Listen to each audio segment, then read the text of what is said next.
sahabat Pijar TV, saat ini saya sudah bersama Ibu Liana Budianto, seorang ibu yang bergerak dan berdedikasi dalam membangun generasi anak muda dan remaja. Kita akan membincangkan bagaimana sebenarnya peran sebagai seorang ibu dan seorang istri di dalam pelayanan. Bu, kita ingin tahu sebenarnya sebagai seorang istri dan sebagai seorang ibu, peran utama yang dilakukan sebenarnya apa?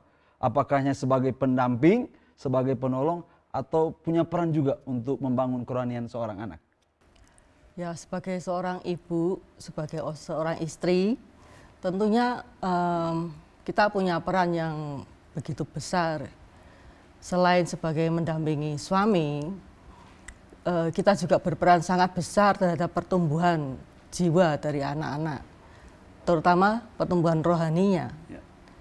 Nah, waktu saya mendengar hasil survei daripada BRC, itu sangat mengejutkan betapa peran istri, peran seorang ibu itu jauh lebih besar daripada peran seorang ayah. Nah, dari sini kelihatan bahwa anak itu membutuhkan ibunya. Dan nampak juga bahwa ayah itu sangat dibutuhkan anaknya. Oleh sebab itu kita ini sebagai seorang ibu, terutama kalau kita baca di dalam Alkitab, di dalam Titus 2 ayat 3-5 itu, peran sebagai wanita dewasa itu harus mementor yang lebih muda, generasi yang lebih muda, mungkin pasangan-pasangan yang baru menikah, apalagi yang punya anak masih kecil. Karena pembentukan karakter itu sejak dini sudah terjadi. Jadi sejak wanita hamil harusnya dia sudah berinteraksi dengan anaknya, meskipun anaknya masih ada di dalam kandungan. Itu perlu sekali menikmati kasih sayang seorang ibu. Bisa saja dengan mengusap perutnya, bisa dengan menyanyikan lagu, membacakan Alkitab, berkomunikasi. Karena dengan demikian karakter anak itu terbentuk. Nah, beberapa waktu yang lalu ada seorang anak ya, dia ini seorang sarjana, tapi dari pedalaman di daerah Maluku. Memang mungkin kondisi situasi rumah yang tidak mendukung, sehingga sejak dia sharing bahwa dia ini ada ikatan dengan pornografi. Saya tanya, kok bisa? Kan saya enggak pernah mikir dari pedalaman kok bisa kena pornografi. Saya tanya, akhirnya dia cerita-cerita, ternyata masuknya itu sejak dia umur 9 tahun. Dan itu karena situasi rumah yang tidak memungkinkan punya 2 kamar tidur. Jadi orang tua dan anak jadi satu. Nah, saya ini sejak dengar itu saya concern sekali bagaimana caranya memberi penjelasan kepada terutama pasangan-pasangan yang ingin menikah, supaya mempersiapkan situasi lingkungan rumah, meskipun rumahnya sederhana, harus disekat. Karena addiction yang satu ini itu bisa menghancurkan keluarga dan generasi muda. Itu sebabnya saya tuh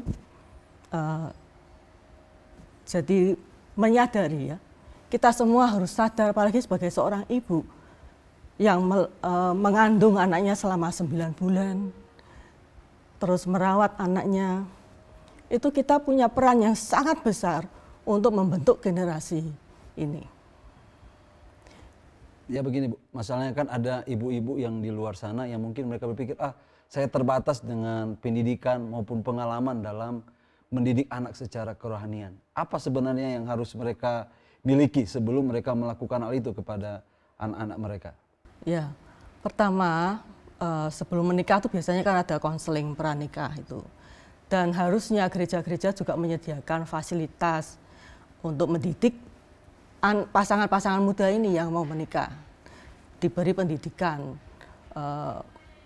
ya pendidikan mendidik anak itu tadi, dan bahaya-bahayanya semua yang bisa menghancurkan generasi muda. Karena addiction pornografi itu merusak otak, nggak bisa fokus. Jadi anak ini dikasih problem solving yang begitu sederhana, mungkin untuk tingkat SD dia nggak bisa memecahkan masalah itu. Itu kenapa saya sekarang ini kepengennya lari kenceng, siapa yang bisa kerjasama memerangi hal ini. Sebagai seorang ibu maupun orang yang bergelut dalam bidang membangun generasi ini, Bu, sebenarnya tantangan-tantangan seperti apa atau halangan-halangan yang paling banyak dihadapi sebagai seorang istri maupun sebagai seorang ibu yang mendidik seorang anak dalam bidang kerohanian? Tantangannya ya karena anak-anak muda tuh mereka lebih senang kumpul dengan sesama anak muda. Nah, kalau orang tuanya ini tidak menyiapkan sejak dini untuk ikut terlibat dalam pelayanan, jadi anak diajak ikut pelayanan juga. Karena anak itu juga bisa melayani, anak juga bisa memuridkan. Jadi kasih kesempatan anak tuh terlibat dalam pelayanan.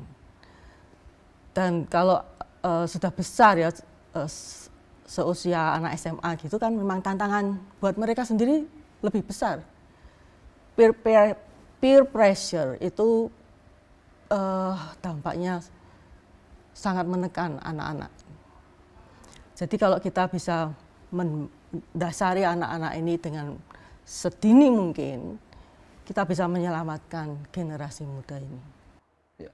Mungkin Ibu punya pesan-pesan kepada ibu-ibu yang di luar sana atau orang tua yang di luar sana, bagaimana atau hal apa sebenarnya yang paling penting yang harus mereka perhatikan dalam membangun kehidupan rohani anak. Soalnya begini, Bu, banyak orang tua lebih memperhatikan kepentingan-kepentingan yang saya bilang itu ya, kepentingan jasmani, tapi melupakan tentang membangun potensi anak, khususnya rohani mereka. Ya. Kita sudah lihat tantangan di luar sana. Bagaimana keadaan situasi di luar rumah, entah itu di sekolah, di tempat mereka bermain, semua membahayakan, baik jasmani, jiwani, terutama rohani. Nah, kita sebagai orang tua, kita harus aktif menyelamatkan anak-anak kita dari dalam dulu. Kasihi anak-anak, terima anak-anak kita, percayai mereka, buat mereka maju, supaya mereka menemukan dirinya sendiri. Dan akhirnya mereka bisa menemukan potensi yang sudah ditanamkan sejak dari dia dilahirkan. Sejak dalam kandungan pun Tuhan sudah punya rencana yang besar buat masing-masing anak. Punya potensi yang sudah ditanamkan. Kalau kita sebagai orang tua tidak menyadari, ini potensinya nih akan tertutup dan susah sekali terbuka. Karena kita nih punya tugas yang besar. Membuka hati anak supaya menemukan potensi-potensi yang sudah disiapkan Tuhan. Jadi saya pesan supaya orang tua kasihi anak-anakmu. Percayai mereka dan tuntun mereka. Umur berapapun juga mereka tetap membutuhkan Anda. Ibu terutama kasihi. Suami hargai, respect. Dengan demikian anak-anak juga ikut merasakannya. Terima kasih. Terima kasih, Bu. Tuhan Yesus memberkati. Bagi setiap pemirsa Pijar TV, mungkin kita sedang mengalami kesulitan yang sama dalam kita mendidik bahkan membangun generasi, khususnya di dalam keluarga kita. Dan kiranya apa yang sudah kami perbincangkan pada saat ini menjadi berkat bagi saudara. Terima kasih, Tuhan Yesus memberkati. Salam terang bagi Indonesia.